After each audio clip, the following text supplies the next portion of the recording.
En même temps que Timoko sautait à bas de la machine, les wagons déchargèrent des grappes humaines qui se mêlèrent à la foule déjà rassemblée sur les quais, dans les salles d'attente et sur les terre-pleins de la gare. La cohue était indescriptible. Des filous en profitèrent. On a entendu une femme hurler « On m'a volé mon panier !» À 20 minutes du convoi, suivaient 2 autres trains de marchandises. Un troisième arriva du Rufisque où il était resté longtemps bloqué. À pleine vapeur, les chauffeurs actionnèrent leurs sifflets en signe d'allégresse. On ne s'entendait plus. Les ouvriers du dépôt, alertés par le vacarme, se joignirent à la foule. Il fallut 2 sections de miliciens aidés de quelques roulants pour dégager les voies et les portes des wagons de marchandises. Enfin arrivèrent les femmes qui avaient, elles aussi, entendu les hurlements des machines et se demandaient ce que cela signifiait. Instinctivement, elles avaient repris l'ordre du cortège de la marche sur Dakar.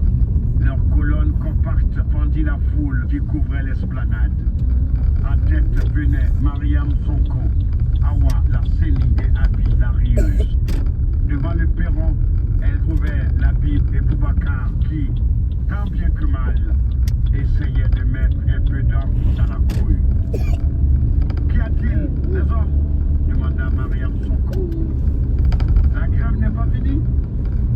Et son temps voulait dire, si on a encore besoin de nous. Si, Mariam, la grève est finie, mais il faut que le directeur et Isna quittent la ville.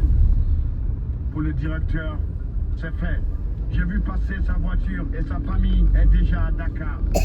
Mais Isna n'est pas parti malgré l'ordre qu'il a reçu. Les femmes se regardèrent. Allons au Vatican, dit l'une d'elles.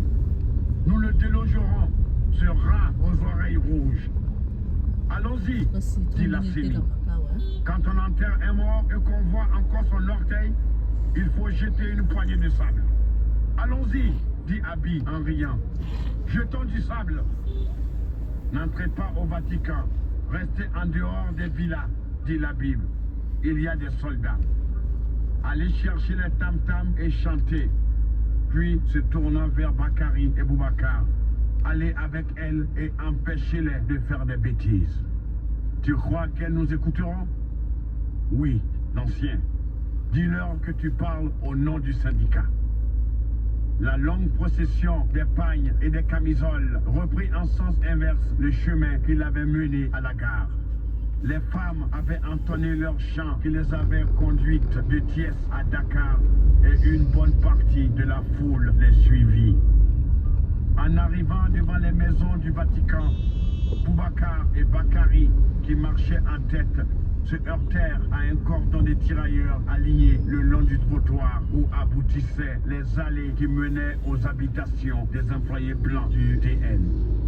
N'ayez pas de crainte, hommes, dit le gradé indigène qui commandait la première section.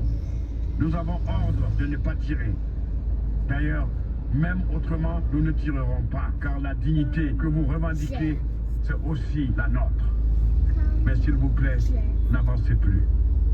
Toutes les maisons du Vatican étaient fermées, barricadées, presque en état de siège. Les sifflets des locomotives et maintenant le chant et le battement lancinant des tam-tams mettaient les nerfs à dure épreuve. Dans la villa des Isnar, verrous poussés à bloc, rideaux tirés, on veillait. Sur la table de la salle à manger, 2 Moser, un revolver à barillet et une boîte de cartouches ouverte accueillaient la lumière de la suspension.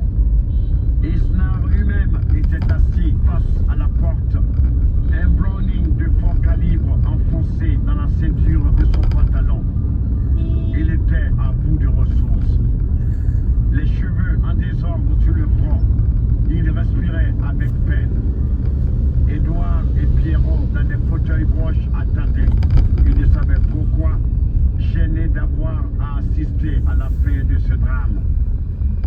Durant toute la soirée, Isnar avait téléphoné à droite et à gauche à ses amis, aux anciens de la colo, à Dakar même. De partout, venu la même réponse. Que voulez-vous?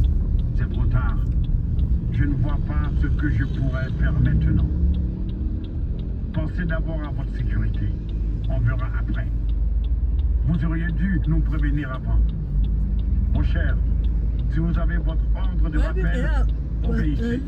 Croyez-moi, dans votre intérêt. C'était fini. Il savait qu'il allait partir, mais il ne pouvait pas se résoudre à bouger. Une larme coula sur sa peau tannée. Les salauds, les salauds, murmura-t-il. Après tout ce que j'ai fait pour eux. Pierrot se demanda s'il pensait aux ouvriers du dépôt ou aux actionnaires de la régie. Édouard intervint.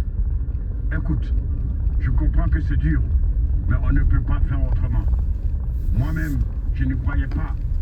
Et pourtant, c'est arrivé. Dejean est déjà parti. La ligne est bloquée. Il y a Bakayoko à Koulikoro, Alioune à Dakar, la Bible ici. La voiture est prête. Vous n'avez qu'à passer pas derrière. On s'occupera de vos meubles. Mais bon Dieu, éclata Isnar. Qu'est-ce qui se passe? Qu'on laisse ces sauvages, ces enfants décider? Ils ne savent même pas ce qui est bon pour eux. C'est à peine s'ils peuvent manier un marteau et on les prend pour des ouvriers. Tu verras, si ça continue, dans pas longtemps, il n'y aura plus d'Européens en Afrique. Mais le premier de ces imbéciles qui entre ici, je le descends. Allons, allons, dit Édouard, ne t'énerve pas, il est temps de partir. Depuis un moment, Béatrice allait et venait d'une pièce à l'autre comme une panthère en cage. En attendant les derniers mots de l'inspecteur du travail, elle se précipita sur lui. C'est ça, toi aussi, tu nous lâches. Tu es bien pressé de nous voir partir, jeter en pâture aux nègres.